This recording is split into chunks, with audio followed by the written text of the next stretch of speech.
Bonjour à tous et bienvenue dans ce nouveau journal du FCAT. Effectivement, un journal en fête ce soir puisque ça y est, champion. Vous l'avez annoncé la semaine dernière. Et puis l'année dernière, c'était encore pas ça, ça a failli, mais c'était pas le cas. On va tout de suite passer au résultat du week-end avec toi pour pas perdre de temps puisqu'on a quand même des invités d'honneur ce soir et on va en profiter. Donc on commence avec, en l'absence de Paul, donc on commence avec les U13 en challenge et une victoire 3-0 face à Chaumont hier. En U15, victoire des PHU 15 2-0 face à Vitry. 2 victoires pour les Excellences face à l'Entente Crenay-Lusigny 1-0 ce mardi et 2-1 face à Foussen samedi. Victoire de la première division 8-4 face à l'Entente ASVPO à GT2 mardi et défaite 3-0 face à Rosières. En U17, 2 victoires des districts U17, 3-1 face à Saint-Julien 2 mardi et 4-2 face à Nord-Est-au-Bois samedi. En U19, carton plein également pour la DH qui enchaîne 2 victoires cette semaine. Tout d'abord à Reims-Murigny sur le score de 2-0, puis 4-0 face au 3e Prix des Mézières cet après-midi. En senior, défaite de la R3 face à AI 4-1 et enfin un match nul de notre équipe R1 0 partout face à Nogent cet après-midi. À savoir qu'il y a aussi nos jeunes qui ont tout éclaté au tournoi de Saint-Par-les-Vaudes, qui ont gagné 3 finales, me semble-t-il, les U18 féminines. Les U18 féminines, il y a les débutants, les U6, U7 et il y a les U11. Voilà, le FCAT a fait presque carton plein comme cette semaine. 4e place à Brienne pour les U11. Bon, c'était pas mal. On va tout de suite passer aux choses sérieuses. La montée, ça y est, c'est fait. Le club s'était donné 3 ans pour réussir à monter en CFA2, donc National 3. Et puis, on a la chance ce soir de recevoir quand même Jean-Louis Montero, le coach. On a aussi des joueurs, Martin Patricio. On a Youssef aussi qui fait beaucoup de travail au club. On a Pascal Landrea, coprésident. On a Hervé Rouleau qui fait un boulot toute la saison, que ce soit dans le journal comme pour l'équipe 1. Donc on va profiter de ces bons moments ce soir pour parler avec eux. Pascal, on va commencer avec toi. Ça y est, c'est fait, soulagé, match nul aujourd'hui, on aurait préféré un petit but pour la victoire. Comme toi Patricio, t'étais un peu énervé à la fin du match, mais on n'a pas gagné, mais le point a suffi pour enfin être champion et puis accéder au niveau national l'année prochaine. Tout à fait, oui, c'était un match un petit peu particulier avec une certaine tension. Il nous manquait effectivement un point et il restait 3 matchs derrière. Donc mathématiquement, la montée est assurée aujourd'hui. C'est donc pour le club une très grande fierté et on est très fiers pour le club puisque c'est un jeune club. Ça fait 3 ans que le club a été créé. Et puis surtout pour les joueurs, on avait une équipe, un groupe de joueurs extraordinaires, des anciens, des plus jeunes et tout le travail, tout le mérite de Jean-Louis, ça a été Montero de faire en sorte que l'amalgame puisse se faire et que les anciens apportent leur expérience, les jeunes un peu leur folie. Et puis ça a fait que le championnat depuis le début, on est très bien placé, on a tenu bon, on a tenu la barre. La trêve ne nous a pas trop pénalisé. Et à 3 journées de la fin, effectivement, on assure cette montée en National 3, comme je disais, avec une grande fierté. Une grande fierté que tu dois avoir aussi, Jean-Louis. Beaucoup de tensions souvent sur le terrain, dans les vestiaires également, mais ça y est, c'est fait. Je sais qu'il ne faut pas te prendre beaucoup de temps parce que ce soir tu vas fêter ça avec les joueurs, vous allez manger tous ensemble et ça va faire du bien.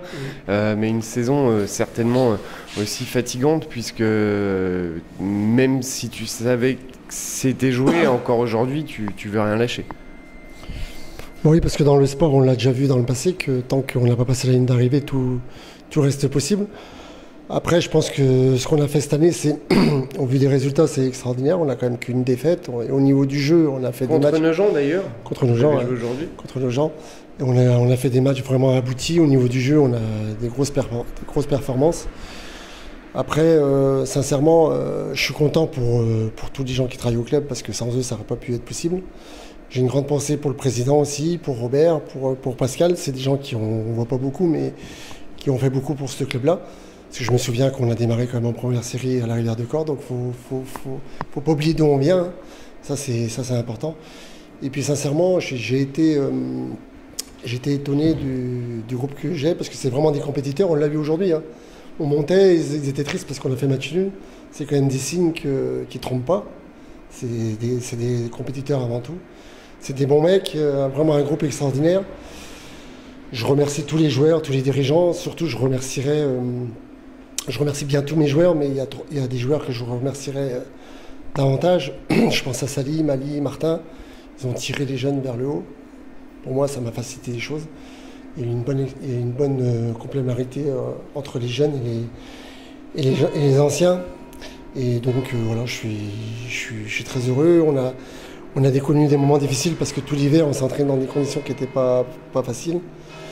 Et contrairement à ce que tout le monde peut croire, le championnat a été dur, parce qu'il faut les gagner les matchs. Hein. Personne ne nous a fait de cadeau, hein. Il a fallu aller chercher les victoires. Donc voilà, satisfaction, une grande satisfaction. Maintenant, voilà, on va pouvoir jouer ces 3 derniers matchs un peu plus sereinement. Oui, puis on va pouvoir surtout préparer la saison prochaine, ce qui est important. Parce qu'il faut pas. J'ai d'autres ambitions pour le club aussi, on ne va pas s'arrêter là, j'espère pas en tout cas. Donc on va essayer de s'organiser pour s'installer durablement en National 3, voire au-dessus. Voilà. Espérons. Merci Jean-Louis, mais justement, tu as parlé de tes joueurs. J'ai Patricio et puis Martin qui sont là. Je vais vous demander de vous rapprocher. Vous, ça y est, c'est pareil, c'est fait. Pat, je te disais juste au début du journal que tu étais énervé, un match nul. Je t'ai entendu gueuler en disant mais on se satisfait d'un match nul, c'est pas normal, on joue la défense. C'est presque un regret aujourd'hui ce match nul alors qu'on est champion. Ouais, je ne veux pas dire ça comme un regret, mais comme nous on est des compétiteurs, on veut tout gagner en fait. Donc à domicile on ne doit pas perdre, c'est chose faite pour le moment. Mais on veut tout gagner en fait. Et faire un match nul pour une montée, pour moi c'est un peu décevant. Mais après moi je retiens la montée pour le moment. Le match était quand même compliqué, il a plu quasiment tout le long du match. Donc forcément dans les prises de balles, dans les contrôles, c'était pas simple. Il y a Max qui a touché sur la même action une fois le poteau, la barre. Ça voulait pas rentrer en première mi-temps, on a poussé, on a su défendre aussi. Quand on n'arrive pas à gagner, il faut savoir ne pas perdre. Ouais, c'est exactement ça, on n'a pas perdu. Après, on n'a pas fait le match qu'il fallait, loin de là. C'était un match... on n'a pas failli le perdre non plus, mais on n'a pas eu de grandes occasions, on n'a pas mis tous les ingrédients pour remporter ce match. Après, on sait qu'il y avait des absents, mais c'est dommage, ça gâche un petit peu cette petite fête. Mais comme a dit Pat, on retient, le plus important, c'est de retenir cette montée en National 3. Savoir qu'il nous reste un match à domicile où justement on pourra jouer plus librement et puis faire la fête. Maintenant on va revenir sur toute cette saison puisque c'est quand même le but aujourd'hui, la saison qui fait que on va monter en National 3. Il y a eu l'effet Coupe de France. L'effet Coupe de France, on a gagné tout de suite derrière. Après ça a été un peu plus compliqué sur les matchs où on a perdu quelques points et puis on a commencé à cogiter. On a su revenir. Qu'est-ce qui a fait tout ça? Je te laisse répondre. Déjà la Coupe de France, on savait que c'était un bonus. C'était un bonus hors championnat parce que l'objectif annoncé du club et du coach et des joueurs, c'était cette montée. Donc la Coupe de France, c'était vraiment un bonus. Ensuite derrière, oui, il y a eu des résultats un peu négatifs pour un champion, on va dire, avec des matchs nuls. Mais voilà, les conditions étaient difficiles, il y avait des blessés, on a eu des suspendus aussi. Et puis jouer aussi sur le synthétique, je pense qu'au début ça nous a un peu handicapés. Après on a su faire le dos rond, on a laissé passer cette période hivernale qui n'a pas été facile, comme l'a dit Jean-Louis. Et puis pour finir là où on en est aujourd'hui. Mais une chose est sûre, il n'y a rien de facile, comme l'a dit le coach. On était attendus sur toutes les pelouses, que ce soit à l'extérieur ou même à domicile, tout le monde voulait nous battre. Et on a rempli cet objectif comme il fallait. Toi, Pat, ton avis sur la saison? À mon avis, ça a fait une très très bonne saison pour moi. Une défaite, c'est beaucoup peu. C'est très peu pour un champion. Je pense que c'est un record du club, je pense. Et moi, en fait, j'ai soif de records. Donc, dès qu'il y a des records à prendre, je les prendrai, en fait. Donc la saison pour moi elle n'est pas encore finie. Et j'espère la finir du mieux possible. Mais on fait une très bonne saison jusqu'à maintenant.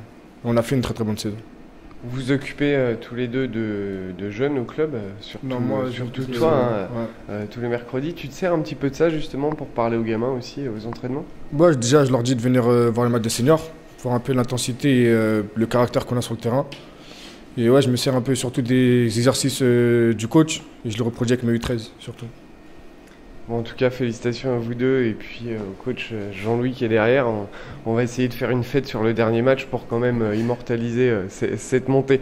On a aussi Youssef avec nous, et Youssef qui est dans l'ombre tout le temps, donc tu vas te rapprocher un petit peu. Si tu peux te baisser, ce serait bien. Parce que Youssef qui est tout le temps dans l'ombre, mais qui est tout le temps autour du terrain, qui est là depuis le début de saison et qui voit tous les matchs. Je sais que tu es dans le vestiaire aussi régulièrement et tu parles beaucoup avec les joueurs. Toi, ton impression sur cette saison?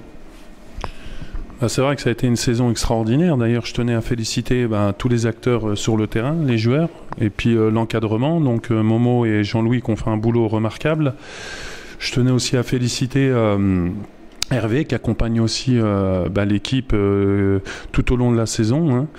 Donc, et puis après, il y a ceux qui travaillent dans l'ombre qui sont très importants, hein, notamment les présidents. Donc il y a aussi Patrice, Hervé, Didier, Robert, Mireille, etc. Parce que on leur doit beaucoup de choses aussi. Hein. Moi, sachant que je leur donne un petit coup de main en essayant, bien sûr, d'amener un petit plus, mais ils font un travail remarquable. Donc c'est le travail de toute cette équipe qui fait que on a eu une super année grâce aux excellents joueurs qu'on a sur le terrain qui nous ont apporté satisfaction après cette troisième année d'existence de fusion où on accède à National 3. Donc ça me fait très plaisir. Voilà. Donc et bravo à vous tous parce que c'est un beau club et puis on espère continuer, comme disait Jean-Louis, pour accéder à un échelon supérieur avec d'autres objectifs. Voilà. Mais justement, en parlant d'objectifs, c'était 3 années, Pascal, pour cette montée. C'était l'objectif du club. 3 ans pour réussir à monter. Maintenant, il va falloir statuer sur encore 3 ans pour un nouvel objectif. Quelles sont les grandes lignes de ces 3 prochaines années ? D'abord, effectivement, lorsque nous avons créé le club il y a 3 ans, ça a été 3 années pour nous pour poser les fondations quelque part. Et là, nous sommes en train d'écrire le projet qui sera voté à la prochaine Assemblée Générale, le projet pour les 3 prochaines années, 2018-2021. Pour nous, c'est clair qu'il y a un premier objectif qui est celui du maintien en National 3.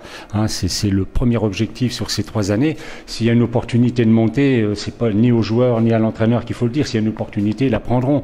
Mais pour le club, l'essentiel, c'est de se maintenir déjà dans un premier temps en National 3, de manière à vraiment renforcer les fondations du club pour que le club soit pérenne et qu'on puisse en même temps continuer à accueillir autant d'enfants qu'on le fait aujourd'hui. On a un peu moins de 400 enfants qui ont moins de 13 ans au club. Et ça, je crois que c'est aussi important. C'est la base de la pyramide. L'équipe Fagnon, c'est le sommet de la pyramide, mais il ne faut pas oublier la base. Il faut qu'on ait, pour les années qui viennent, de la réserve. On essaiera d'avoir, de faire en sorte qu'on ait des jeunes qui puissent sortir de l'école de foot, la partie formation. Ça fait partie des objectifs, avec effectivement ce maintien en National 3. Parce que c'est important, vous savez, entre le régional et le national, c'est un autre monde. C'est un autre monde administratif, financier, les budgets ne seront plus les mêmes. Et donc, pour nous, il sera important de pouvoir rester sur cette marche. La différence, la marche est très haute entre Régional 1 et National 3. Et donc, on va la gravir avec, comme le disait Youssef tout à l'heure, avec vraiment tout un staff autour des joueurs, parce que notre rôle, c'est de mettre les joueurs et l'entraîneur dans les meilleures conditions, c'est ça, pour pouvoir réussir. Donc, on a une très très bonne équipe de dirigeants, et les dirigeants vont continuer à travailler dans ce sens, de manière à ce que nos joueurs puissent travailler dans les meilleures conditions, et effectivement faire en sorte qu'on soit encore demain le premier club amateur de l'Aube, et l'un des meilleurs clubs amateurs de la Ligue Grand Est. Merci à toi Pascal. Justement en parlant des jeunes, Youssef, je vais revenir avec toi puisque on a souvent parlé dans le journal, tu peux rester avec nous Pascal, de la JND qui est organisée par le FCAT cette année et c'est toi qui est un petit peu, on va dire le plus grand du club, donc forcément tu as la main mise un petit peu sur tout le monde pour gérer toutes les commissions qui travaillent sur ce projet. Ça arrive bientôt, c'est le 10 juin, il y a un gros travail, c'est des milliers de personnes qui vont être sur ce site de Pont-Sainte-Marie. J'aimerais que tu nous parles un petit peu de cette JND, je sors un petit peu de la montée, hein, mais j'aimerais, vu que tu es là, en parler un petit peu avec toi. Alors c'est vrai qu'on a cette chance d'organiser la JND qui se trouve sur le site de Pont-Sainte-Marie, au stade de Pont-Sainte-Marie le 10 juin. Donc c'est une manifestation qui regroupe quand même 3000 personnes. Donc sur toute une journée pour des catégories donc de U6 jusqu'à U10. Donc ça a été un gros investissement, une grosse organisation à mettre en place. Et puis on a eu une équipe d'ailleurs remarquable puisque il y a Patrice, il y a Mireille qui s'en occupait, il y a Robert, Didier, je veux dire moi-même, Jérémy, Marine, Claire, donc beaucoup de monde avec le président Jean-Pierre et Pascal. Donc où on a vraiment on a tout œuvré pour faire de cette manifestation quelque chose de remarquable et pour le district et pour l'image du club aussi. Donc on est prêt, on n'attend plus que la date. Donc voilà, on s'est bien préparé, on l'a très bien organisé. On invite tout le monde à venir justement nous donner un petit coup de main parce qu'on recherche encore des bénévoles pour ceux qui le souhaitent. Et sachez que on n'attend plus que cette date pour pouvoir montrer ce qu'on a mis en place avec tous les organisateurs. Voilà. Donc c'est un dimanche, hein. Je ne sais pas si vous aurez match ou pas, parce qu'il y a encore la Coupe de l'Aube aussi pour vous, mais pourquoi pas accueillir aussi nos champions le jour de la JND devant tous ces gamins, sachant que les tiens vont certainement jouer. Ouais, sûrement, il faut se voir avec sur le planning, mais sûrement on sera présent. Puis tu feras venir les copains, pas comme ce soir, hein, parce que ce soir tout le monde a dit ouais on vient, et puis finalement ils attendent qu'un truc, c'est que tu partes d'ici pour aller manger avec toi au resto. Donc la prochaine fois, ce qu'on fera, Fred, on fera le journal au restaurant avec eux, hein, ce sera plus simple pour nous, je pense. Messieurs, merci d'avoir été là. Le journal n'est pas terminé, hein, on a encore des matchs le week-end prochain nous concernant, donc c'est toi Fred qui va nous raconter tout ça. Donc voici le programme du club pour le week-end prochain, un week-end où l'on jouera sur 3 jours pour cause de lundi férié. Après avoir acquis le point qu'il manquait donc face au FC Nogentais pour la montée en National 3, le FCAT enchaînera avec ce qui aurait pu être peut-être l'affiche de cette fin de saison face à Saint-Mémin dimanche prochain au Parc des Sports Hubert Clercy à 15h pour la 16e journée du championnat R1. Donc les CIMAT dauphins du FCAT et 2e de R1 ont précédemment concédé le match nul contre ces mêmes Nogentais 1-1 avant d'infliger une claque à l'AS Primézières 6-1 et défaite ce week-end 3-0 face au RCSC. En R3, le FCAT2, toujours 4e avec ses 2 victoires consécutives et puis cette défaite, reçoit son poursuivant l'Essor Melda 3e, dimanche à 15h pour la 14e journée. L'équipe du Melda, encore en lice pour décrocher la 2e place qualificative pour le championnat de R2, s'était neutralisée face au FC Nogentais 2 sur le score de 0-0, puis a repris sa marche en avant chez lui avec une victoire 4-1 sur AI la semaine dernière. Le Melda se déplaçait ce dimanche dans la Marne pour jouer le club de Côte-des-Blancs. Pour la section féminine, l'équipe U18 4e du championnat du Challenge U18 recevra l'équipe favorite de ce championnat, l'Estac, pour la 17e journée du championnat U18. Chez nos équipes jeunes, 2 rencontres sont prévues pour les U19. La première rencontre sera au stade de la Burie, mercredi 16 mai à 19h pour affronter Saint-Julien, équipe de district, dans le cadre du premier tour de la Coupe de l'Aube. Puis le 2e match sera en championnat de DH U19 avec la réception de Reims-Sainte-Anne au complexe Henri Jacot à Pont-Sainte-Marie. En U17, l'équipe PH sera de nouveau au repos cette semaine, tandis que l'équipe 2 jouera à 2 reprises encore. La première rencontre se jouera samedi 19 mai à 15h avec un déplacement à Souligny pour jouer au Sud Loisirs. Et la deuxième rencontre sera le lundi 21 à 15h en recevant l'entente Lusigny Cronay 2. Enfin, en U15, seule l'équipe 3 jouera cette semaine en coupe consolante U15. Le FCAT3 reçoit l'équipe de Nord-Est-au-Bois samedi 19. Pour les U19, la Coupe de l'Aube, c'est Coupe de l'Aube Haute-Marne. Oui. Voilà. On est bien. Voilà, bah, je pense qu'on a fait le tour. Merci à vous, messieurs, d'avoir été présents. Ça fait plaisir. J'aurais aimé avoir plus de joueurs, mais c'est pas grave. Il nous reste encore. Le 3 juin. Ouais, le 3 juin, il y aura du monde. Et puis, s'il faut, même les supporters sont bien sûr invités au studio à Pont-Sainte-Marie ou chez Pascal, comme vous voulez. On verra ça. T'as peut-être plus de place, non? Ça tiendra. Enfin bon, voilà pour ce week-end. Un week-end où on va pouvoir dormir paisiblement puisqu'on a réussi à accrocher ce point et puis être champion. Je vous souhaite une bonne semaine à tous. Merci à tous d'être venus. Je ne peux pas vous dire au revoir sans avoir une pensée à notre président Jean-Pierre Froment, à qui on pense bien fort. On se donne bien sûr rendez-vous la semaine prochaine pour tous les tournois, les championnats, et puis continuer cette épopée de nos champions. À la semaine prochaine. Salut, bye bye. Salut.